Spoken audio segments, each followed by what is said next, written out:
In today's video, we will be learning about inequalities, and we are learning what each sign stands for. So we'll have four basic symbols that we use. We have this one meaning less than, this other one meaning less than or equal to,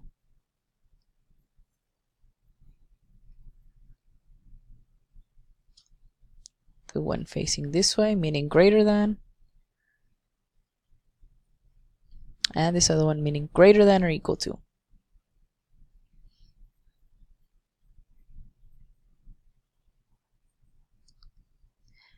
And the way that you read this is, you will always try to have your variable to the left, your symbol, and then a number, say 10. This means if we read it from left to right, just like we would read it a book, x is less than, than 10. It's exactly what it means. X is less than 10. So if I had y, this symbol, this would mean, if we read it left to right, y is greater than or equal to 20. This is very important. That way we know how to read these well. So there's a way to solve for inequalities. If I have x minus 5 is less than or equal to 10, how do I solve for this x? Well, one of the things you want to do is you always want to make a little isolation box for whatever it is you want to get rid of first. You know x, you're subtracting a 5 from an x, so to cancel out this subtracting the 5, you want to add a 5. When you add this 5 here, this cancels out, but to keep a balance between these two sides, you have to also add a 5 here. This then turns into x is less than or equal to 15. And that's how you solve for x. These are just one-step inequalities. We will go on to solve for two-step or more inequalities. So, for example, I have 3x plus 10 is greater than or equal to 40. So I will make my isolation box around the variable I want to solve for, and I want to solve for x. So x is being multiplied by a 3, but it's also being added to a 10. You always want to get rid of the thing that's farthest away from your x first. Right here he has a partner. He has a partner of multiplication by 3. Then after that he's adding the 10. So that last step that I just said, that we're adding the 10, that's the one we start to get rid of first. So to get rid of this adding a 10, what do I do? Well, I will then subtract 10 here. Since I subtracted 10 here, I have to subtract 10 here. And I will get 3x greater than or equal to 40 minus 10 is 30. But I still want to solve for my x. So what I want to do there is now, since I know these two are multiplying, in order to cancel out whatever it is I would need to cancel out, which in this case is a 3, all I have to do is do the opposite of multiplication, which is divide, by this number, which is 3, here. So since I did that here, what do I have to do here? I have to also divide by 3. So I get x is greater than or equal to 30 divided by 3 is 10. That is my answer. If I wanted to write it on a number line, we'll have that in a few examples and another example. So with that being said, I have a few multi-step inequalities.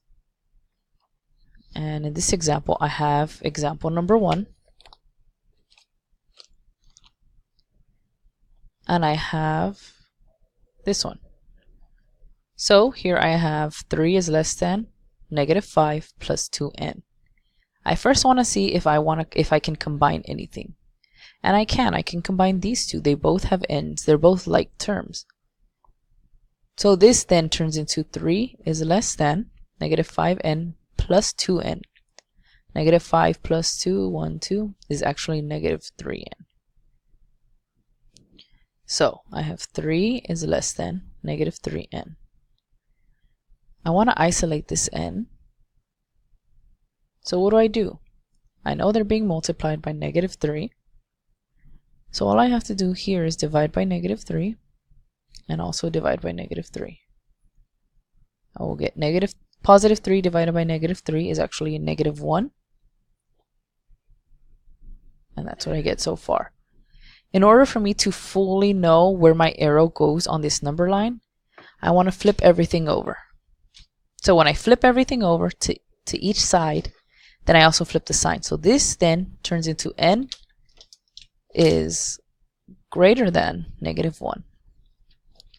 Since there's no line underneath, I will draw a open circle on negative 1. And this arrow is telling me to go to the right. So the first thing you want to do is combine like terms, then solve. Okay, so now we're looking at number 2. And here on number 2, we have to look at this left side and we have to look at the right side. And on the left side, we have 6x plus 2 plus 6x is less than 14. So we look, and the first thing we want to see is, do we need to distribute? Do we need to combine like terms? We don't have to distribute. There's nothing with parentheses. So we want to combine like terms. 2 is just a number by itself. There's nothing on this side it can combine with, but we have a 6x and a 6x. These two, because they both have x's, they're both the same. They both have the same variable. You can combine them. All you have to do is add this number in the front with this number in the front and keep your base, keep your variable. So when you combine these two, you'll get a 12x. And let's just rewrite this as 12x plus 2 is less than 14. So 12x plus 2 less than 14. I am solving for x. So you have x being multiplied by 12 and then you add a 2. Since that adding a 2 is the last thing that we see is happening, that's happening to this x, we know we want to get rid of that first. So since you're adding a 2, to get rid of it, you subtract 2. To keep the balance, I subtract 2. So now I have 12x less than 12. 14 minus 2 is 12. Now, still want to solve for x, but it's being multiplied by 12. Just divide by 12 here, divide by 12 here. This means I will have x less than 12 divided by 12 is just 1. Let x is less than 1. We will draw an empty circle because there's no line here. At 1, it's saying it's less, everything's going to the left. Draw your line this way. And you're done. Let's do another one where we actually distribute. Let's do number 7. So, for number 7, you always want to look at your distribution first. If there's distribution. Here we do have a distribution. We have a parentheses and we have a negative 4 on the outside. All you have to do for distribution is take this negative 4, multiply it there, multiply it here. When you do that, you'll rewrite everything just the way it looks, except this part will be different. You'll have 6, negative 4 times 6n is negative 24n. Negative 4 times positive 7, negative 28, greater than or equal to 122. So let's look at this part. Are there any two things that you can combine? Well, there are. You can combine the 6 and the negative 28. All you have to do here is do 6 plus minus 28 or 6 minus 28, which in turn, when you add 6 to negative 28, you will end up getting negative 22. So now let's rewrite all of this. You will have negative 22 minus 24n is greater than or equal to 122. So what do I want to do now? Now I just want to isolate my n, and it's being multiplied by a minus 24, but you're also adding a negative 22, or you're subtracting 22. So what you want to get rid of first is not its partner, but the little guy, the third wheeling friend on this side. How do I get rid of a negative 22? Well, I do the opposite. I add 22. These cancel out. When I add 22 here to keep the balance, I will get negative 24n is greater than or equal to 144. So I have negative 24n is greater than or equal to 144. N isn't by itself yet, so I have to divide by negative 24. And I also have to divide by negative 24. This means I will get n greater than or equal to, a positive divided by a negative is a negative number, you know that. And let me just find the number for you.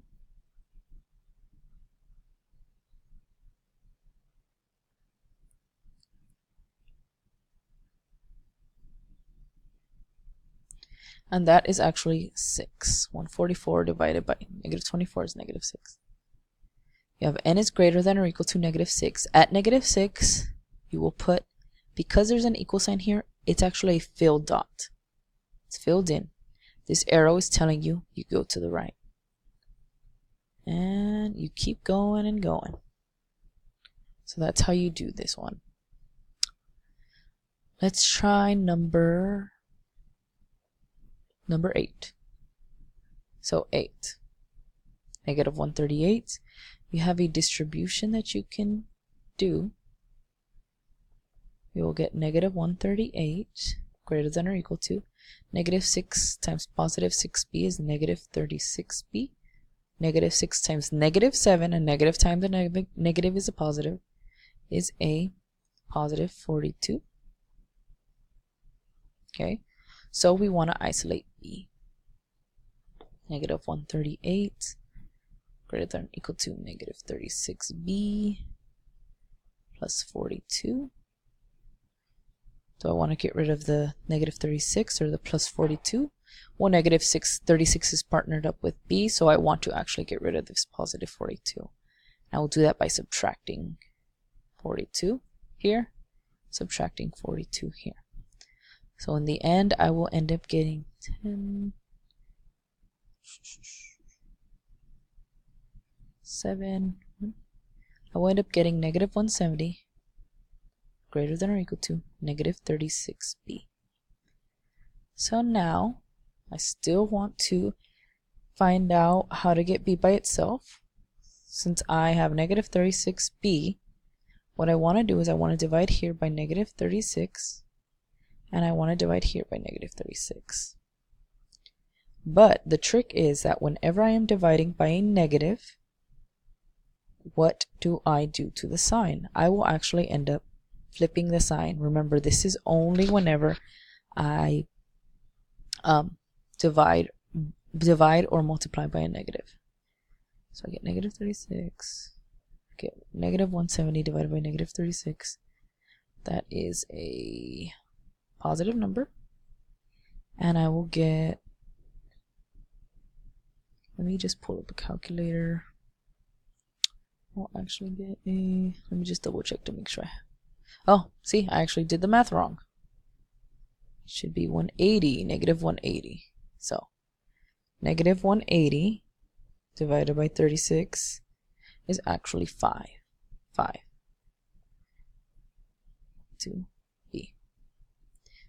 Oh, but we forgot to flip the sign. So remember to flip the sign since we divided by negative. But this is on the right side. I want your variable always to the left. So we flip everything and we mirror it. So b is actually greater than or equal to 5. At our 5, we will have a filled dot, and the arrow is pointing to the right, so that means we keep going. And this is how these are a good few examples for solving multi-step inequalities.